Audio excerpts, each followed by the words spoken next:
मुझे वो दिन आज भी याद है, जैसे किसी ने मेरी गर्दन झुकाने की कोशिश की हो। हर तरफ शोर था, मेहमानों की आवाज़ें, औरतों की सरगोशियाँ, हंसी के कह कहे और पंडित जी हाथ में झोला लिए तैयारी करने में व्यस्त थे। मगर मेरे दिल में कुछ और ही चल रहा था। एक बेचैनी, एक तूफान, जैसे अंदर कोई चिल्ला रहा हो, ये सब बंद करो, मुझे इस तमाशे का हिस्सा नहीं बनना। मेरे पापा खामोश खड़े थे, चेहरे पर वही संजीदगी जैसे उनका हर शब्द आखिरी हो। मैं अंदर से जल रहा था। आंखों में उनकी आंखों डालकर कहा, पापा ये शादी नहीं हो सकती। वो बच्ची है, उसे खबर भी नहीं कि शादी का मतलब क्या होता है। उन्होंने मेरी बात शांति से सुनी और फिर दराज से एक लिफाफा निकाल कर मेरी तरफ बढ़ाया। ये रहा तुम्हारा पासपोर्ट, फ्लाइट कल है, तुम इसे ले सकते हो, लेकिन शादी के बाद।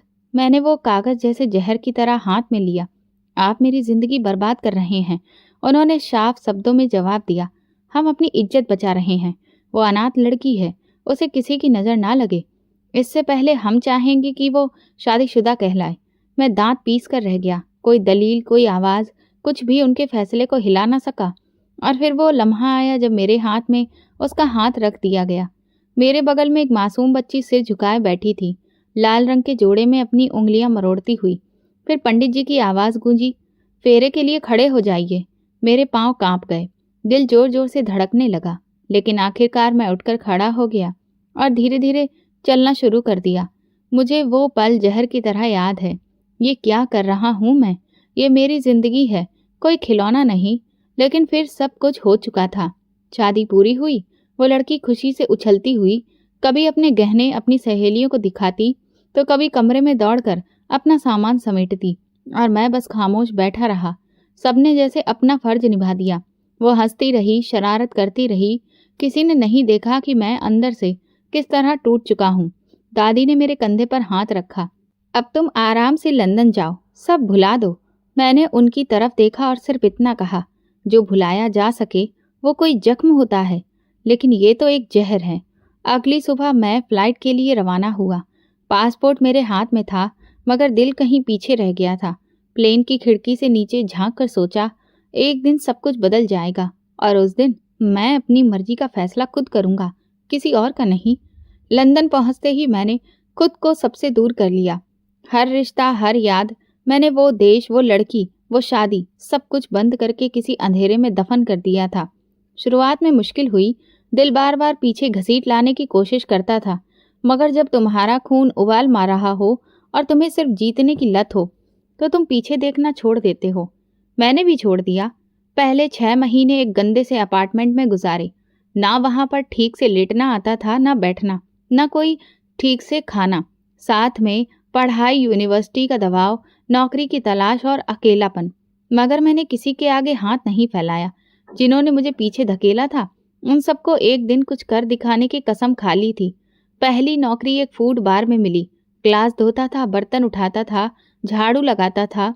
कई बार लोगों ने टिश्यू पेपर मेरे मुंह पर फेंका। एक बार किसी ने कहा, तू बाहर से आया है ना, ये काम तेरे जैसे लोगों के लिए ही है। मैं पलटकर मुस्कुराया और जवाब दिया, अभी तो यही है, लेकिन कल तुम्हारी नौकरी भी मैं ही ले लूंगा। शायद उसी दिन से मेरी आंखों में एक पागलपन का सपना आ गया था। फिर एक इंडियन ने मुझे गारमेंट फैक्ट्री में शिफ्ट करवा दिया। वहां से मेरा सिस्टम चल पड़ा। दिन में यूनिवर्सिटी, रात को काम करना। 5 साल यही चलता रहा। मैंने वो सब जमा किया जो एक बड़ा ब्रांड बनाने के लिए चाहिए था, और फिर युवराज फैशन हाउस खोला। शुरुआत में सबने मेरा मजाक उड़ाया, ये ओवरसीज इंडियन जाकर लंदन में फैशन का बिजनेस करेगा। मगर मैंने उन हंसने वालों को नौकरी दी, वो भी अपनी शर्तों पर। औरतों का मेरे आसपास होना एक मामूली बात बन गई थी। चाहे वो डिजाइनर हो, मॉडल हो, या फिर क्लाइंट्स, सबको मुझ में एक हॉट कामयाब मर्द दिखाई देता था, जिसकी आंखों में एक अलग ही जुनून होता था।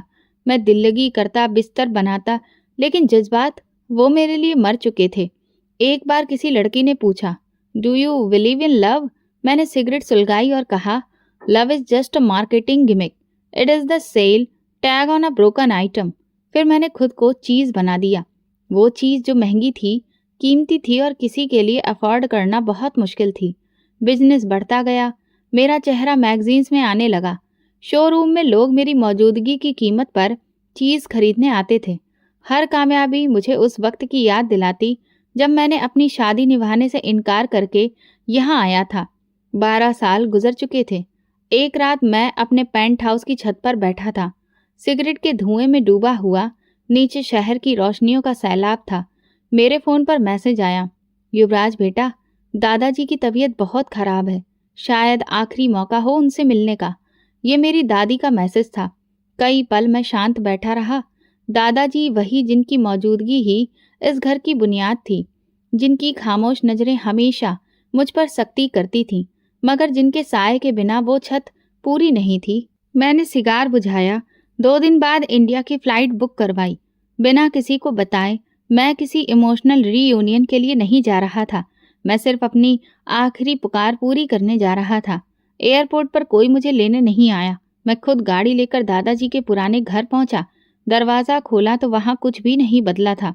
वही पुराना फर्श, वही पेंट और वही दीवारों पर टंगी तस्वीरें। बस उनमें अब उम्र का फर्क आ गया था। अंदर दाखिल हुआ तो एक बूढ़ी औरत दौड़ती हुई आई। मेरी दादी।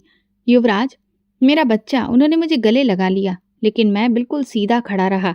दादाजी अंदर हैं, वो बहुत कमजोर हो गए हैं, तुम्हें देखकर खुश हो जाएंगे। मैंने सर हिलाकर उन्हें देखा, फिर अंदर चला गया। वो बिस्तर पर लेटे थे। ऑक्सीजन मास्क लगा हुआ था, लेकिन आंखें खुली थीं। मुझे देखते ही उनकी आंखों में रोशनी आ गई। उन्होंने हाथ उठाया, लेकिन शरीर ने साथ नहीं दिया। मैं झुककर उनके हाथ को पकड़ा। आपके आदेश पर आया हूं। उन्होंने हल्का सा सिर हिलाया। बस इतना ही लम्हा था, कुछ अलग लेकिन अजीब सा। मैंने खुद से कहा था कि सिर्फ 2 दिन ही रुकना है, दादाजी को देखना है, कुछ औपचारिकताएं निभानी हैं, फिर वापस चले जाना है। लेकिन जिंदगी ने ऐसा मोड़ दे दिया जिस पर मैं तैयार नहीं था। अगले ही दिन परिवार में किसी की मंगनी थी। दादी ने कहा, चलो, सब लोग तुम्हें देखकर बहुत खुश हो जाएंगे। मैंने साफ कहा, मैं यहाँ कोई तमाशा देखने नहीं आया हूँ। उन्होंने सिर्फ इतना कहा, बस आकर एक कोने में बैठ जाना, न मुस्कुराना, न किसी से कुछ कहना, और वैसे भी तुम्हें कौन याद करता है। मैं चुप रहा। रात के 8 बजे मैं ब्लैक कलर के कुर्ता पहनकर उस प्रोग्राम में दाखिल हुआ। सबकी नजरें एक लम्हे को मुझ पर रुकी, फिर सब दोबारा व्यस्त हो गए। मुझे किसी की परवाह नहीं थी। मैंने बस दीवार से लगा एक खाली सोफा देखा, और वही काफी था मेरे लिए। फिर वो आई। सामने से जोरदार हंसी की आवाज आई। मैंने गर्दन मोड़ी तो वक्त ठहर सा गया। डार्क रेड वाइन कलर का गाउन सूट, मरून लिपस्टिक, आंखों में काजल, और आंखें जैसे बिजलियां चमक रही हों। एक पल को लगा कि मैं कोई सपना देख रहा हूं, लेकिन नहीं, वो वही थी, काव्या, मेरी पत्नी। अब वो 15 साल की बच्ची नहीं थी, वो औरत बन चुकी थी, और बेहद खूबसूरत भी। उसके साथ एक लड़का था, अजय, जो कोई लफंगा लग रहा था। शर्ट के ऊपर जैकेट पहने हुनकार मार रहा था, जैसे इस महफिल का वही स्टार हो। काव्या उसकी बाहों में हाथ डालकर चल रही थी और हंस रही थी। मेरे अंदर जैसे कोई खलबली मची, लेकिन मैंने कुछ जाहिर नहीं किया। मैंने नजरें चुराई, लेकिन वो मुड़ी नहीं। फिर अचानक मेरी तरफ आती हुई नजर आई, जैसे जानबूझकर मेरे सामने से गुजरी। नजर मिली और उसने एक मुस्कुराहट दी, वो मुस्कुराहट जिसमें सिर्फ बर्फ थी, तंज था, और एक तेज चाकू। मैं झुककर दादी से पूछा, वो लड़की कौन है? दादी ने ठंडी सांस लेकर कहा, काव्या, तुम्हारी पत्नी। मेरे अंदर जैसे धमाका हुआ, मगर चेहरे पर कोई एक्सप्रेशन नहीं। यही है, मैंने दोहराया। दादी ने हामी में सिर हिलाया। अब तुम दोनों बड़े हो चुके हो, मगर वक्त ने उसे और ज्यादा मैच्योर कर दिया है। मैं उठा और टेरेस पर जाकर खड़ा हो गया। पीछे से आवाज आई, भाग गए हो? देखना बर्दाश्त नहीं है। मैंने पलट कर देखा तो वही सामने खड़ी थी। तुम तो काफी बदल गए हो युवराज। अब वो दुबला पतला लड़का नहीं रहा जो तेरे लिए रो रहा था, मैंने ठंडे लहजे में कहा। और तुम भी वो बच्ची नहीं रही जो अंगूठा चूसती थी। वो हंसी। सही कहा। अब मैं जानती हूँ कि मुझे क्या चाहिए, और वो अजय है। मैंने दांत भींचकर कहा, हाँ, उससे प्यार है। तुम्हारी मोहब्बत की औकात सिर्फ 2 तस्वीरें हैं, मैंने कहा। वह आगे बढ़ी और बोली, और तुम्हारी मोहब्बत की औकात 12 साल तक की खामोशी, एक फोन तक नहीं। मैं चुप हो गया। वो चली गई, मगर वो पल मेरे अंदर कैद हो गया। उसी रात मैंने घर वापसी पर अपना ईमेल चेक किया, जिसमें लिखा था, तलाक चाहिए। मैंने उसे बस ऊपर से ही पढ़ लिया, खोलकर नहीं देखा। अगली सुबह जब नाश्ते पर आया तो दादाजी बोले, कल काव्या की रस्म है, अजय के साथ, तुमसे बात करना चाहती है। मैंने बस सिर हिलाया। दादी ने कुछ नहीं कहा, सिर्फ मेरी तरफ देखा, जैसे जांच रही हो कि अब मैं टूटूंगा या फिर तोड़ दूंगा। शाम को जब सब लोग कमरे में व्यस्त थे, काव्या ऊपर आई। मैं अपने कमरे में लैपटॉप पर काम कर रहा था। दरवाज़ा खुला और वो अंदर आ गई। ये मेरा भी घर है, दरवाज़ा बंद नहीं किया तुमने? तुम्हें कोई फर्क नहीं पड़ता ना, मेरी इजाज़त से न मेरे वजूद से? मैंने कहा, कुछ नहीं। वो धीरे धीरे चलती हुई सामने आकर खड़ी हो गई। मैं जानती हूँ, तुमने ईमेल देखा था, जवाब क्यों नहीं दिया? मैं कुर्सी से उठकर उसके पास गया। इसलिए कि अभी तुम वो हो जो खुद को मेरी शादी से आज़ाद समझती हो, और मैं वो हूँ जो तुम्हें आज़ाद नहीं करना चाहता। वो बोली, शादी मेरी मर्जी के खिलाफ हुई थी, अब तलाक मेरी मर्जी से ही होगा। तुम मुझसे नफरत करते हो? नहीं, तुम मेरे लिए अजनबी हो। मैं ना तुमसे नफरत करता हूँ, ना मोहब्बत, और अजय के साथ नई जिंदगी शुरू करना चाहती हूँ मैं। ये कहकर वो मुड़ी, दरवाजे की तरफ गई। मैंने सिर्फ इतना कहा, फिर वो जिंदगी तुम्हें आसानी से नहीं मिलेगी। दरवाज़ा बंद हुआ।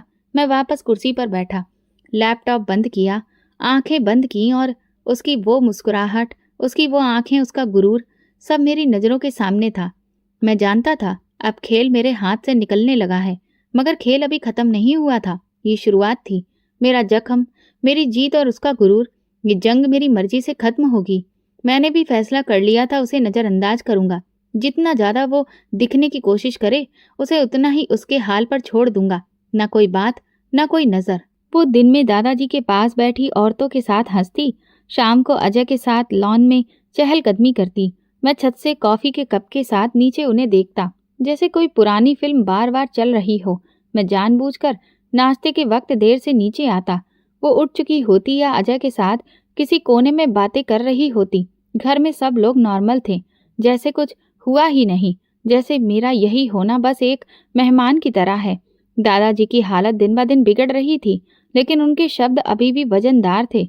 युवराज, काव्या को बेखबर मत समझना, वो अब बच्ची नहीं रही। मैंने सिर हिलाया। रात को जब सब सोने जा रहे होते, मैं लॉन में निकल जाता, अंधेरे में सिगरेट जलाता और बस खामोशी से सब याद करता। फिर दोबारा मेरे फ़ोन में वो मेल आई। मैंने मोबाइल की स्क्रीन को घूरा। दिल में अजीब सा खिंचाव हुआ, लेकिन चेहरे पर कुछ भी न लाया। मैंने मेल खोल कर देखा। मुझे अपनी मर्जी की ज़िंदगी जीने दीजिए, इसीलिए तलाक दे दीजिए। मुझे आपसे कोई शिकायत नहीं है, अब मैं सिर्फ आज़ादी चाहती हूँ। मैंने मेल बंद कर दिया। पहली बार सिर्फ कंधे झटक कर रह गया।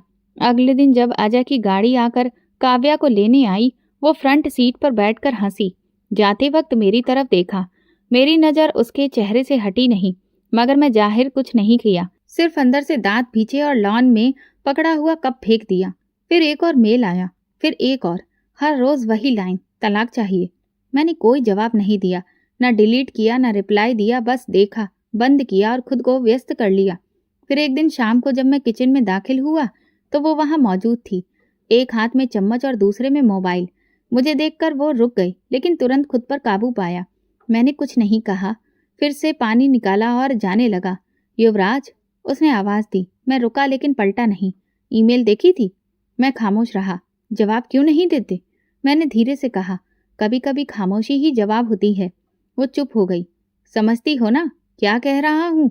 वो बोली, समझती हूँ, लेकिन मैं इसे एक्सेप्ट नहीं करती। मैं मुड़ा और उसके पास आया, 2 कदम की दूरी रखी, उसकी आंखों में झांका। तुम चाहो या न चाहो, तुम मेरी हो। ऐसा सिर्फ मैं नहीं सोचता, ये वो सच्चाई है जो तुम हर बार झूठ बना देती हो। उसने पीछे हटकर कहा, ये रिश्ता सिर्फ दिखावे का है, दिल में नहीं। दिल में होता तो अजय की झोली में मोहब्बत न डालती। मैं भड़क गया, क्योंकि तुमने कभी वो खाली जगह ही नहीं छोड़ी जिसे भरा जाता। वो पलट गई। उसी रात मैंने खुद को शीशे में देखा। चेहरा वही था, लेकिन आंखें खाली लगी। मुझे पहली बार लगा कि ये जिद अब सिर्फ जिद नहीं, जख्म बन चुकी है। अगली सुबह जब मैं नीचे आया, काव्या और अजय बाहर झूले पर बैठकर हंस रहे थे।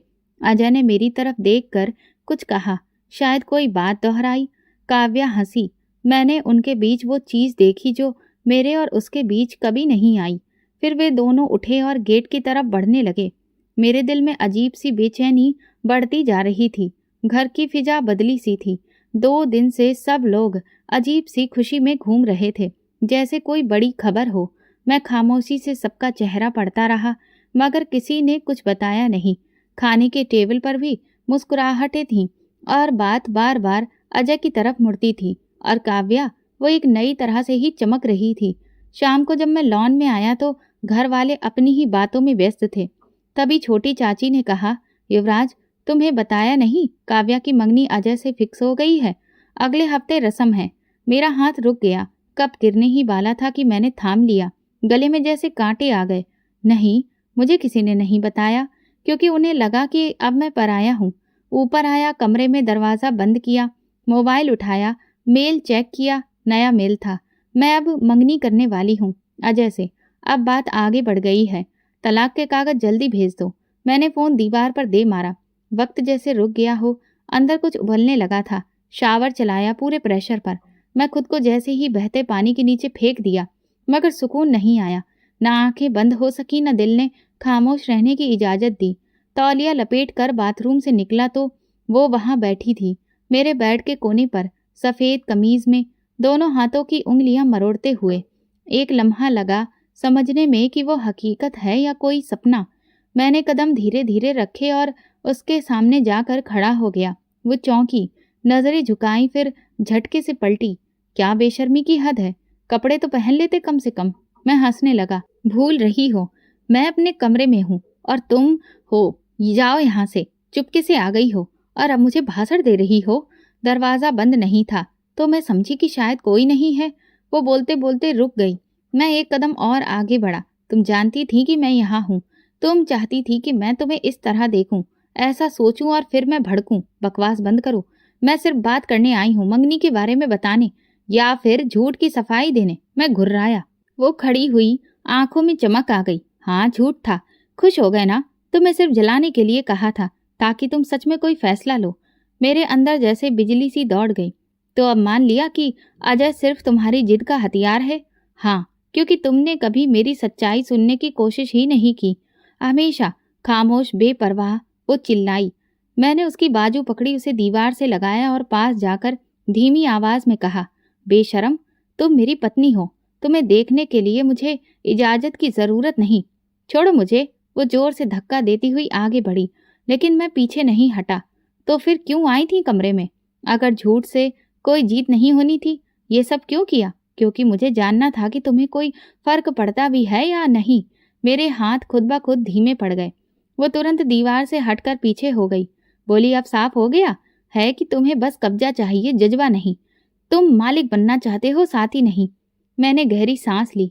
तुम ये मान लो कि तुम सिर्फ अजय से बदला ले रही हो, क्योंकि उसके लिए तुम्हारी आंखें वैसे नहीं चमकती जैसे मेरे लिए चमकती थी। कुछ पल को उसके होंठ हिले, मगर वो कुछ बोली नहीं। तो चली जाओ, और हाँ, अगली बार मेरे कमरे में बिना इजाजत आने से पहले सोच लेना, क्योंकि अगली बार मैं सिर्फ तुम्हें रोकने पर नहीं, खुद को रोकने पर भी मजबूर नहीं रहूंगा। उसने पलटते हुए कहा, खुद को? तुम समझते क्या हो खुद को? वो जो तुम्हें तुमसे बेहतर जानता है। दरवाजा बंद हुआ और मैं टूटकर बेड पर गिर गया।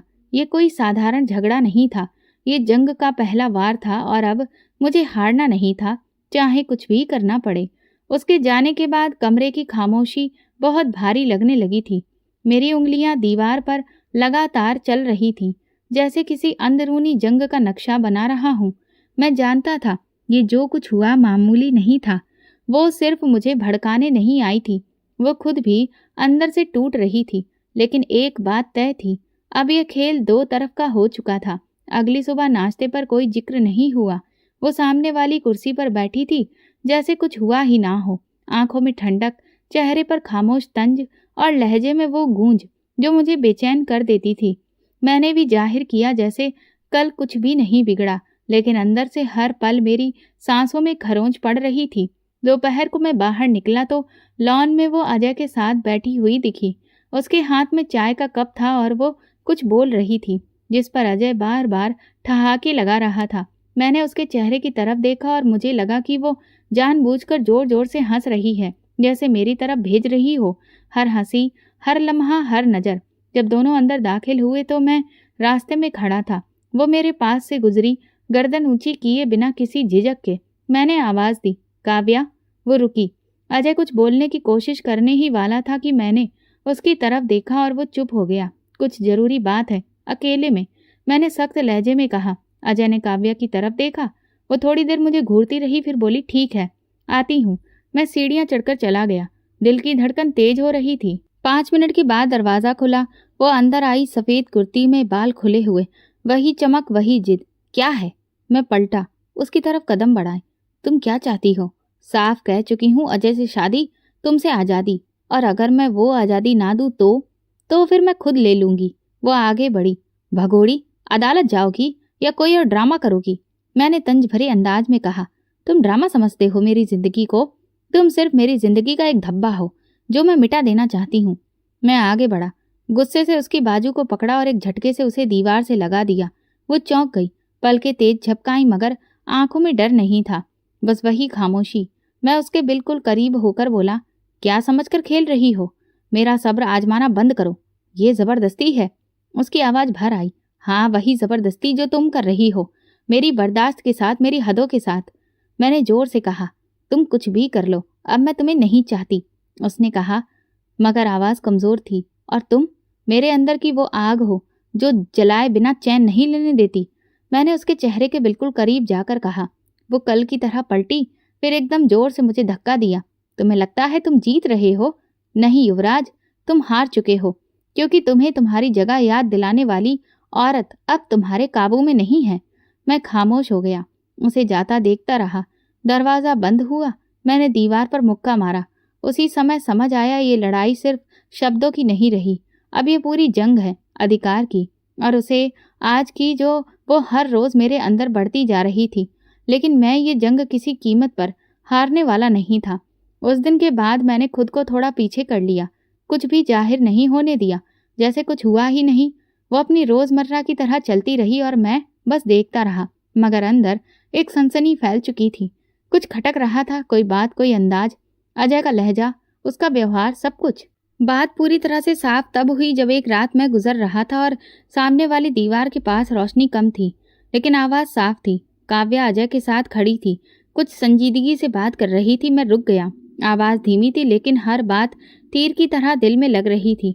अजय कह रहा था, अगर मैं तुम्हें पसंद नहीं किया होता तो कभी तुम्हारे साथ ये बातें नहीं करता, मगर अब युवराज वापस आ चुका है और वो तुम्हें अपने अधिकार में करने पर तुला हुआ है। सोच लो, अगर तुम्हें तलाक नहीं मिला तो मेरा इंतजार भी खत्म हो जाएगा। काव्या की आवाज़ हल्की सी कांपती हुई सुनाई दी। नहीं, वो मुझे जल्दी ही तलाक दे देगा।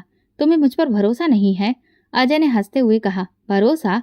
जिस लड़की को 12 साल की शादी के बाद भी ये नहीं पता कि उसे क्या चाहिए, उस पर मैं कैसे भरोसा कर लूं? मैं वैसे भी ये सब यूं ही शुरू किया था। अब अगर प्यार हो गया तो वो अलग बात है, लेकिन अब मैं तमाशा नहीं बनना चाहता। मेरे कदम जमीन में धंस गए। मेरे सामने सब कुछ साफ हो चुका था। वो सिर्फ खेल रहा था। मैंने एक पल भी नहीं गंवाया। अगले ही पल मैं रोशनी में आया। काव्या और अजय दोनों चौंक कर मेरी तरफ देखने लगे। क्या तमाशा लगा रखा है तुमने? मेरी आवाज़ इतनी ठंडी थी कि काव्या भी घबरा गई। अजय तुरंत सीधा खड़ा हो गया। तुम यहाँ क्यों छुपकर सुन रहे थे? मैं आगे बढ़ा और एक जोरदार घूंसा उसके जबड़े पर मारा। वो जमीन पर गिरा, लड़खड़ाकर उठने की कोशिश करने लगा। युवराज, काव्या चीखी, क्या कर रहे हो तुम? मैं उसके पास गया, गिरेबान से पकड़ते हुए कहा, तू मेरे सामने बकवास मत कर अजय। अभी वो दिन दूर नहीं जब तुम्हारा असली चेहरा सबको दिखा दूंगा। अजय ने खुद को छुड़ाते हुए कहा, तुम्हें लगता है कि काव्या तुम्हारे साथ रहना चाहती है? वो मुझे चाहती है। अच्छा, मैं हंसा। तुम तो खुद अपने आप के ही नहीं हो। स्टेटस और फायदे की खातिर किसी की जिंदगी के साथ खेल रहे हो। काव्या ने मेरी तरफ देखा। पहली बार उसकी आंखों में कुछ टूटता हुआ महसूस हुआ। उसी वक्त घर के लोग आ गए, दादाजी, पापा, दादी, चाचा, सब। ये क्या हंगामा है? युवराज, तुमने इसे मारा क्यों? ये क्या तरीका है? सबकी निगाहें मुझ पर थीं। मैं चुप रहा। दादाजी ने सख्ती से पूछा, जवाब दो, ये क्या हरकत थी? मैंने बस इतना कहा, यह आदमी काव्या से मोहब्बत नहीं करता, सिर्फ उसका इस्तेमाल कर रहा है। अजय ने मुंह पर हाथ रखकर खून साफ किया और बोला, ये झूठ बोल रहा है। ये बस खुद को पति समझकर घमंड में पागल हो रहा है।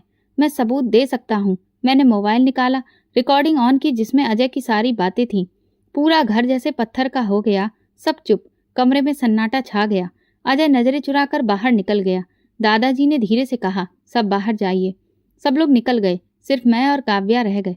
काव्या चुप थी, खामोशी से दरवाजे को देखती रही, जैसे वहां कुछ और हो। मैं धीरे से बोला, अब समझ में आया ये सिर्फ दिल लगी नहीं, ये मोहब्बत है। वो मेरी तरफ बढ़ी लेकिन उसने नज़र नहीं मिलाई। मैं तुम्हें बचाना चाहता हूँ, अपनी ज़ुबान से, अपनी चालों से और इस तरह के दरिंदों से। मैं खुद को संभाल सकती हूँ युवराज। उसकी आवाज़ नरम थी मगर कमज़ोर नहीं। फिर क्यों हर बार अजय को जस्टिफाई करती हो?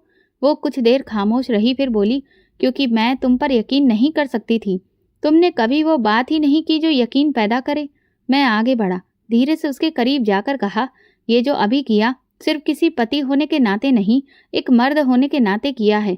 तुम चाहो या न चाहो, तुम मेरी हो और मैं तुम्हें किसी और का होने नहीं दूंगा, न मोहब्बत में न जंग में। वो पलटकर चली गई मगर मैं जानता था कि उसके अंदर कुछ बदला है। शायद पहली बार मेरे शब्दों ने उसके दिल की दीवार पर दस्तक दी थी और शायद इस बार दरवाजा खुलने ही वाला था। सुबह नाश्ते की टेबल पर दादाजी ने जैसे एक बम फेंक दिया। 1 महीने के लिए काव्या और युवराज एक ही छत के नीचे रहेंगे, इसी घर में एक दूसरे के साथ। उसके बाद फैसला होगा। पूरी टेबल पर सन्नाटा पसर गया। सबने एक दूसरे की तरफ देखा। काव्या का चम्मच रुक गया। मेरी आंखों में सवाल लहराया मगर दादाजी का लहजा ऐसा था जिस पर कोई बहस नहीं हुई। ताई जी कुछ बोलने लगी थी लेकिन दादाजी ने हाथ उठाकर उन्हें खामोश कर दिया। बस, बहुत हो चुका, अब तमाशा बंद होगा। फैसला सिर्फ इन दोनों के बीच होगा, किसी की बिना दखल अंदाजी के। मैं खड़ा हो गया। काव्या ने एक पल को मेरी तरफ देखा, फिर अपनी चाय की प्याली की तरफ झुक गई। उसका खामोश रहना मेरे लिए नया नहीं था मगर अब हर खामोशी के पीछे कुछ और छुपा था। उसी शाम हमें ऊपर वाले पोर्शन में शिफ्ट कर दिया गया, जहाँ ड्राइंग रूम, एक किचन और एक छत थी। दादाजी ने हल्के अंदाज में कहा, तुम दोनों को थोड़ी देर अकेले में रहने की जरूरत है। रिश्ते दवाओं में नहीं पनपते।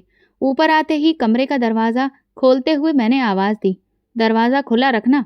अगली बार अगर जबरदस्ती दरवाजा तोड़ा तो तुम ही शोर मचाओगी। अंदर से आवाज आई, तुम्हारी दीवारें तोड़ने का कोई इरादा नहीं है, आदत सिर्फ बातों की है। मैं मुस्कुरा दिया। अजीब सा सुकून आया। रात को छत पर चहलकदमी करते हुए मैंने काव्या को बैठे देखा, गोद में किताब, हाथ में चाय, बाल खुले हुए, पैर नंगे। कुछ समय मैं खड़ा रहा, फिर आगे बढ़ा। क्या पढ़ रही हो? तुम्हें कोई दिलचस्पी है? नहीं, बस पूछ लिया। तुम्हारे जवाब का फायदा तुम्हारी ये औकात याद दिलाती है। जुबान शायद अब संभालने का वक्त आ गया है। उसने किताब बंद की और कहा, तुम्हारा जबरदस्ती का प्यार शायद अब खत्म करने का वक्त आ गया है। मैं जबरदस्ती नहीं कर रहा, सिर्फ मौका दे रहा हूँ तुम्हें कि खुद को समझो कि तुम कहाँ खड़ी हो और तुम कहाँ हो, इस दरवाजे पर जिसे तुम खोलने से डरती हो।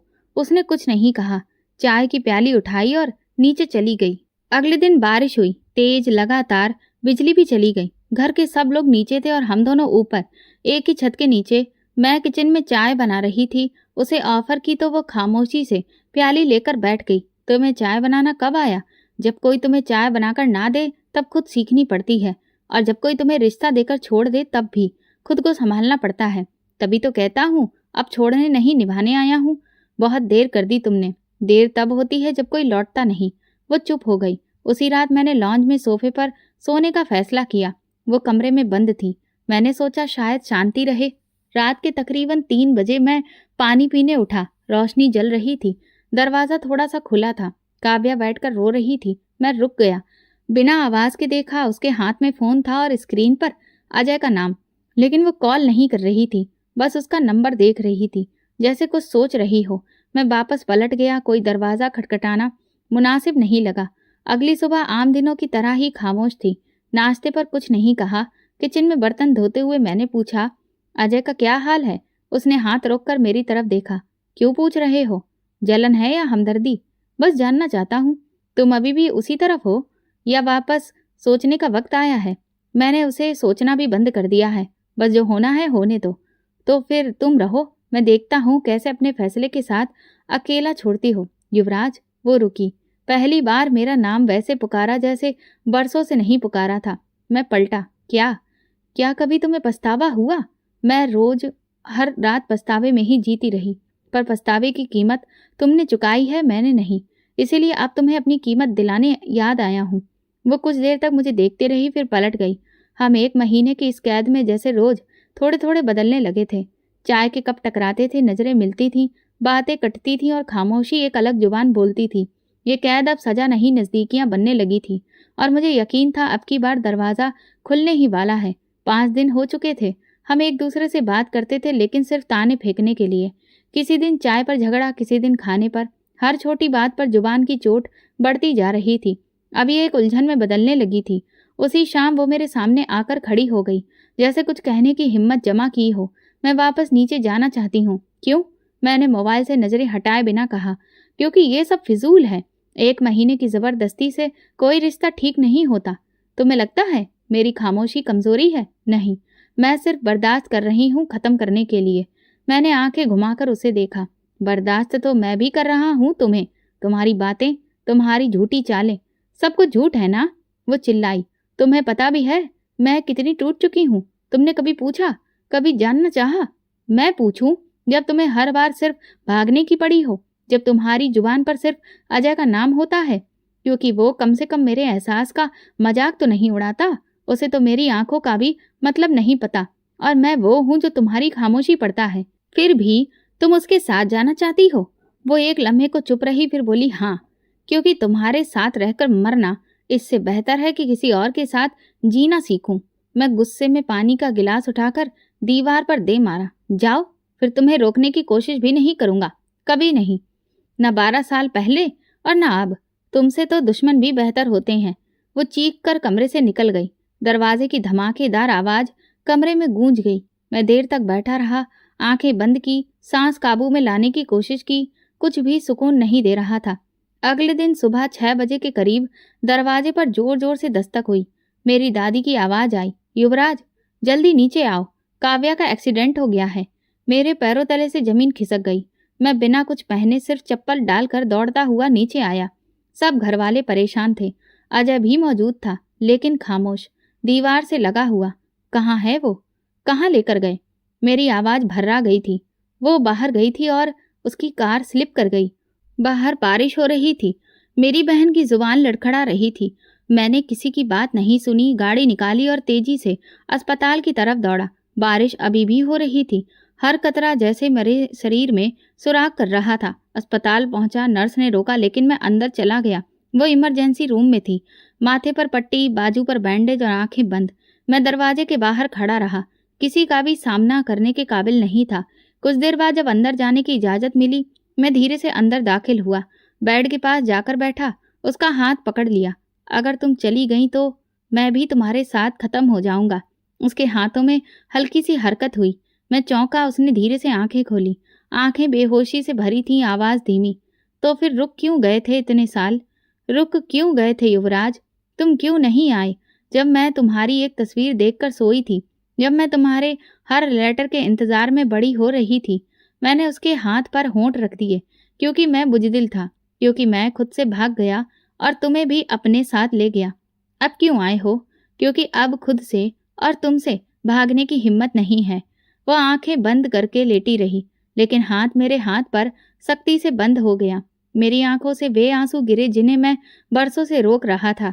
ये वो पल था जब मैं टूटा और शायद पहली बार पूरा हुआ। अस्पताल से वापसी पर मैं पूरी तरह से खामोश था।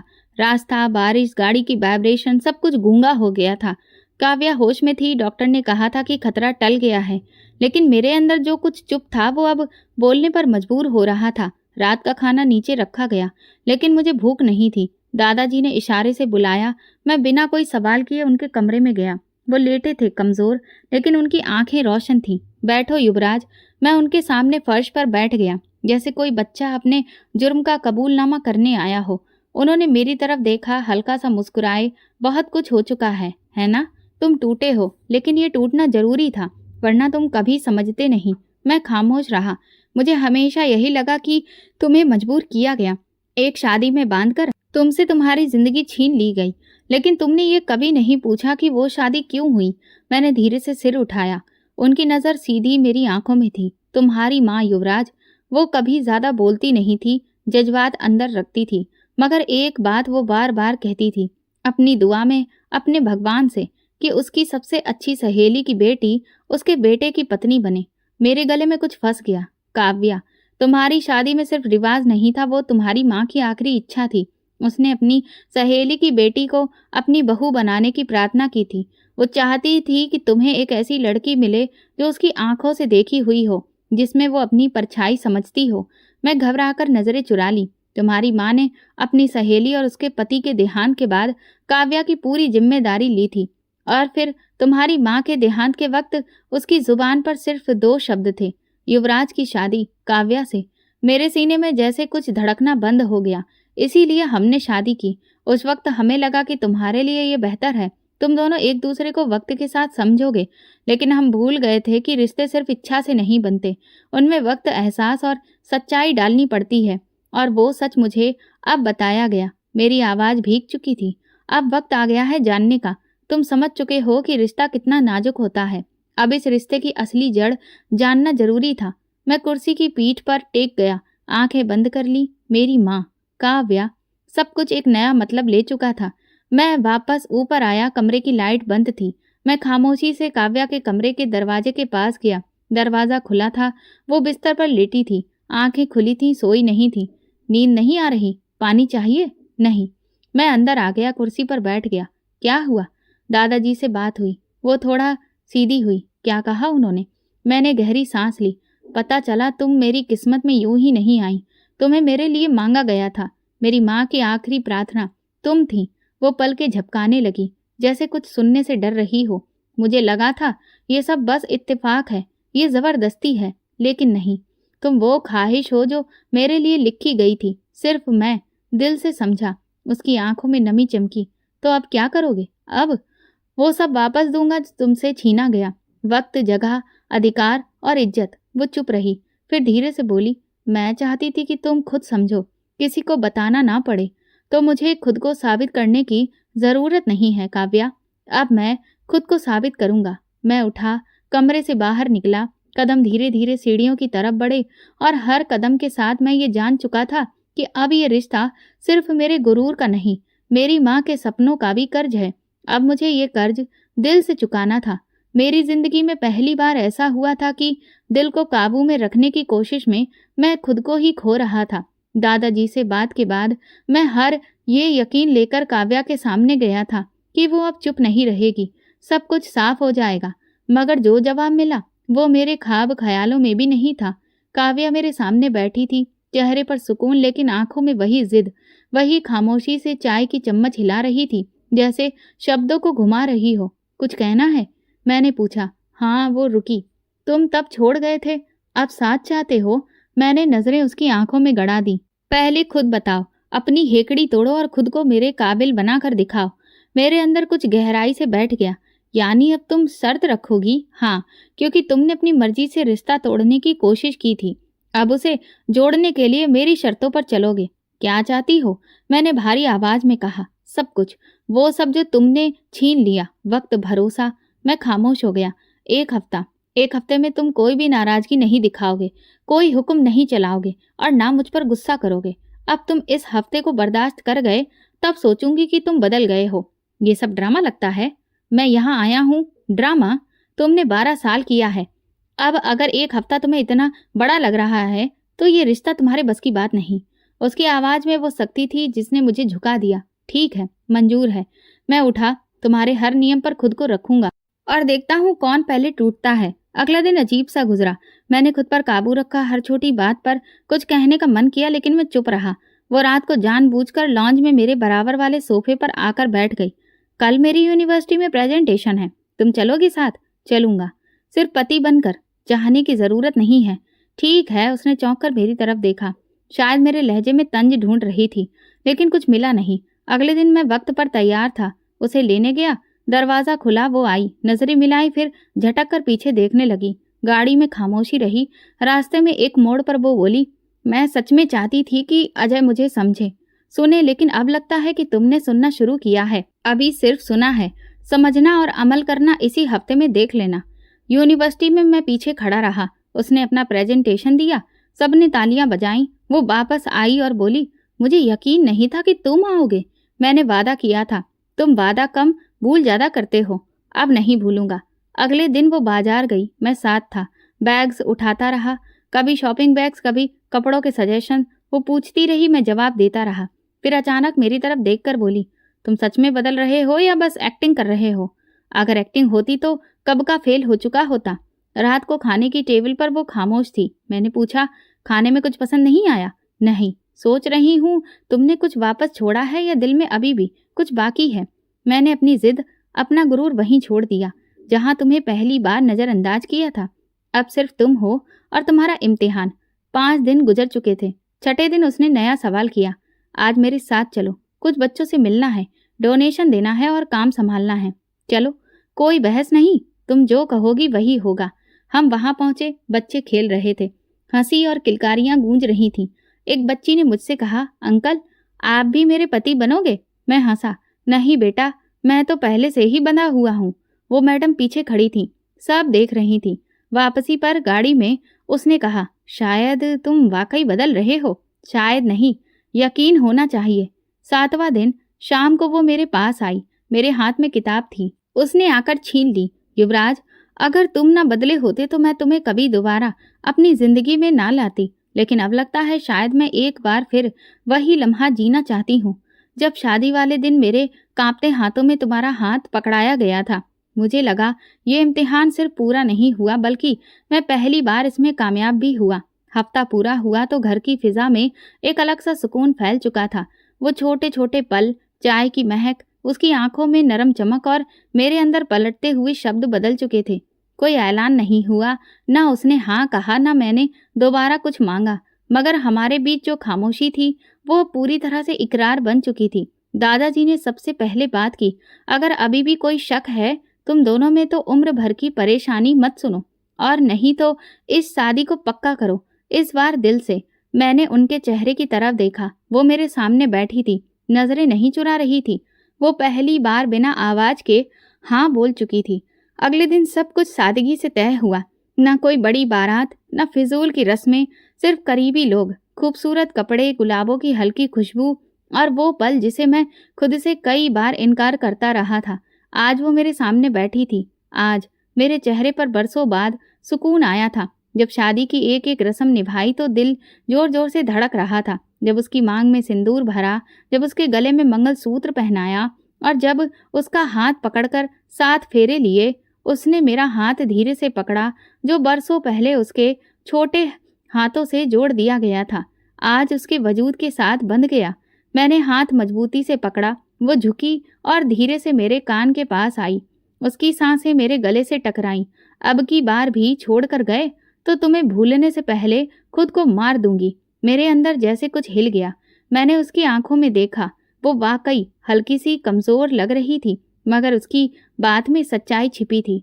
मैं उसके कान के पास झुककर बोला, अब की बार जान भी देनी पड़ी तो तेरे कदमों में दूंगा। कुछ पल हम यूं ही बैठे रहे, ना कोई शोर, ना कोई ताली, ना कोई दिखावा, बस 2 इंसान जिन्होंने सब कुछ झेला, सहा और आखिरकार अपने भगवान के आगे वो वादा किया जिसे शब्दों में बयां नहीं किया जा सकता। शादी के बाद हम धीरे धीरे सीढ़ियों से चढ़े। सब पीछे छूट गया। दादाजी ने बस इतना कहा, आज से तुम दोनों एक दूसरे की पनाह में हो और पनाह कभी भी कमजोर नहीं होती। ऊपर वाले पोर्शन में दाखिल होते ही वही जगह जहाँ कभी दूरियां थीं, आज एक दूसरे के साथ की शुरुआत हो रही थी। कमरे में दाखिल होते ही वो रुकी, पलटी और मुझे देखा। याद है जब मैं पहली बार यहाँ आई थी तुमने कहा था ये मेरा कमरा है? याद है, आज भी यही कमरा है, मगर आज तुम मेरे साथ हो। मैं मुस्कुराया। ये कमरा सिर्फ हमारा है, सिर्फ जगह ही नहीं, सब कुछ अब हमारा है। खुशियाँ, दर्द, वक्त और दिल। वो धीरे से चलते हुए बेड पर बैठी। मैं उसके साथ बैठा। हमारे बीच ना खामोशी थी ना गुरूर, सिर्फ वो सुकून था जो बरसों की तपिश के बाद नसीब होता है। जानती हो काव्या, तुम मेरी पहली जिद थी, फिर पहला अहंकार, फिर मेरा गुनाह, लेकिन आज तुम मेरी प्रार्थना हो। उसने मेरे कंधे पर सर रखकर कहा, और तुम मेरी सजा थे जो अब मेरे लिए आज़ादी बन गए हो। बाहर चांदनी फैली हुई थी, कमरे में रोशनी थी और हमारे दिल में वो प्रार्थना जिसे हमारी माँ ने बरसों पहले मांगा था, आज पूरी हो चुकी थी। अब ना कोई ईमेल था, न तलाक का शब्द, न अजय, न भागने की कोशिश, सिर्फ हम थे और एक वादा कि अब की बार छोड़कर नहीं जाएंगे। जिंदगी ने हमें मुश्किलों में डाला था, हमने खुद को खोया, गिराया, तोड़ा, लेकिन प्यार ने हमें फिर से जोड़ दिया था। ये शादी सिर्फ नाम की नहीं रही थी, ये शादी दिल से हुई थी और हमने प्यार का ताज पहन लिया था। तो दोस्तों, अगर आपको हमारी कहानी पसंद आई हो तो कमेंट करके ज़रूर बताएं। वीडियो को लाइक करें और ज़्यादा से ज़्यादा शेयर करें। अगर आप चैनल पर नए हैं तो सब्सक्राइब जरूर करें और नोटिफिकेशन बेल को दबा दें ताकि अगली अपडेट सबसे पहले आपको मिले। धन्यवाद।